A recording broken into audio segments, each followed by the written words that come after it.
ও আল্লাহ, এই ভিডিওটা দেখুন, দেখে আপনার সুন্দর মতামত জানাবেন। আজকে আত্মীয় স্বজন নাই, আজকে আত্মীয় স্বজন নাই, বন্ধু বান্ধব নাই, ভাই নাই, কেউ নাই, কেউ আয় না। কয়বরের ভিত্তে ফানি তৈরি কই যারা এই দুনিয়ার মধ্যে জোর জুলুম দেখান, মানুষের জায়গা সম্পত্তি জোরে লেখা লয়ে রেছেন, বোনের সম্পদ দেন না, ভাইয়ের সম্পদ দেন না, বাগিনা করে ঠকাইছেন, বাচিজা করে ঠকাইছেন। হ্যাঁ, উদ্দেশ্য কথাটা কই, এই জায়গাটা আইবেন তো, আইতেন না? এই জায়গাটা আইবেন তো, জব আপনার দেওয়ান লাগবো, সম্পত্তি আপনার ফেরত দেওয়ান লাগবো। এই জায়গাটা আইয়েন, দেখছেন কয়বরের ভিত্তে ফানি। আপনি একলা গড়, আপনারা দেখার মতো কেউ নাই, আত্মীয় স্বজন নাই, কয়বরের ভিত্তে ফানি। যে সম্পদের লাগে এত ভাড়াভাড়ি করে বাইরে বাইরে খুন করে লাইছেন, এই জায়গাটা আইয়েন, এর হিসাব কিন্তু দিতে হইব।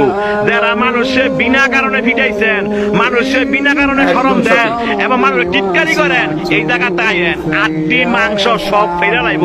দেখছেন অবস্থা, কইও না বন্ধু বান্ধব, কইও না ভাড়াবাসী, কইও না নেতা, কেউ না। আপনার একলা জবাব দিতে হবে। আপনি দুনিয়াতে কয়দিন থাকবেন, আপনার মরণ তো আসো, এই জায়গাটা আপনার আসতে হবে। তবে যারা জোর দেখান, জোর দেখায় না।